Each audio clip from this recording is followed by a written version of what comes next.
নমস্কার।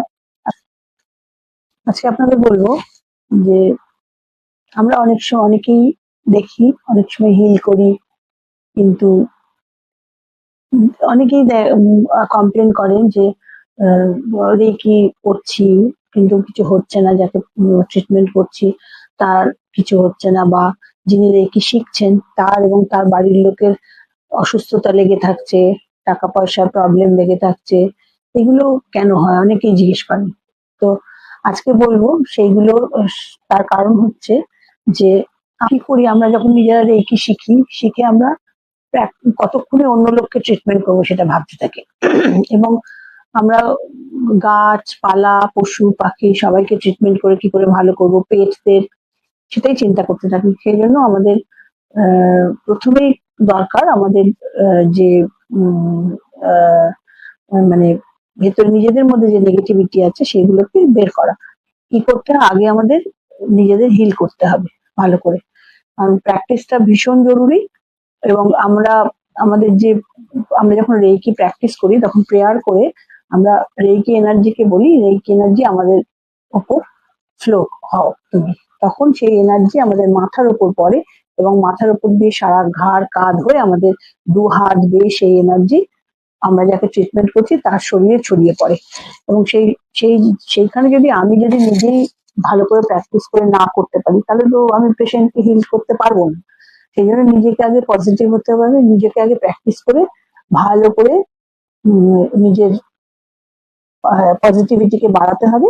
তারপরে আমরা নিজেরা হিল হলে অবশ্যই আমরা হিল করতে পারবো, এবং হিলার হিসেবে তখন আপনি নাম করতে পারবেন। বলেছিলাম অরা ক্লিনিং কি করে করতে হয়, নুন জলের মধ্যে নুন গুলে বা ঘাসের মধ্যে হেঁটে করতে হয়। এবং আমরা যখন হিলার হিসেবে কাউকে ট্রিটমেন্ট করি তখনও আমাদের প্রথমেই অরা ক্লিন করতে হয়।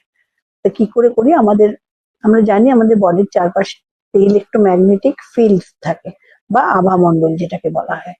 এবারে ওই যে এনার্জি ফিল্ডটা সেটা আমাদের বডিরই রিফ্লেকশন।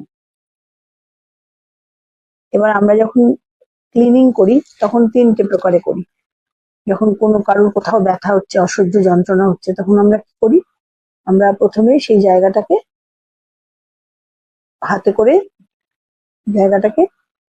ব্যথাটাকে টেনে নিয়ে আমাদের হাতে নিয়ে কি করি, আমরা একটা কল্পনায় ভাবি যে সামনে আমাদের একটা দিব্য অগ্নি জ্বলছে।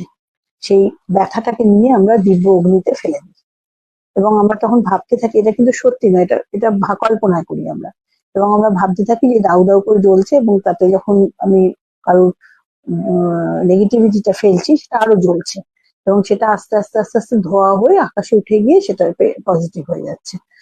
আর যখন কারোর মাথায় অসহ্য যন্ত্রণা হচ্ছে, সে বলছে আমাদের যে আমার মাথায় অসহ্য যন্ত্রণা হচ্ছে, তখনও আমরা যা যা আমাদের করণীয় তা করে তারপরে যখন দেখছি যে মাথা ব্যথা কমছে না, তখন আমাদের করতে হবে যে তাকে তার ওই মাথার জায়গাটাতে রেকি এনার্জিকে ফ্লো করিয়ে ওই জিনিসটাকে প্রথমে আমাদের এরকম তুলে নিতে হবে।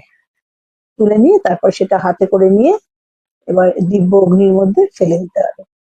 এবং এটা মানে মোটামুটি 1 ঘন্টা কি 1.5 ঘন্টা করার পরে দেখা যায় সত্যি মানুষ রোগমুক্ত হয়ে গেছে, ভালো আছে, এবং মাথা যন্ত্রণা কমে গেছে, কিন্তু একটা হালকা রেশ থেকে গেছে, সেটা ব্যথা যন্ত্রণা নয়, বোঝা যাচ্ছে যে তার উপর কিছু একটা পড়েছে। তো এইভাবে করলে পরে আমাদের যে এটা কি বলে ইলেকট্রোম্যাগনেটিক ফিল্ড যেটা বললাম, সেটা যেমন ওরা মানে যেটা আর কি আভামণ্ডল বা ওরা, সেটাও যেমন ঠিক হয়, সেরকম সঙ্গে সঙ্গে যন্ত্রণা থেকে অনুভূতি পাই। নমস্কার, ভালো থাকবেন।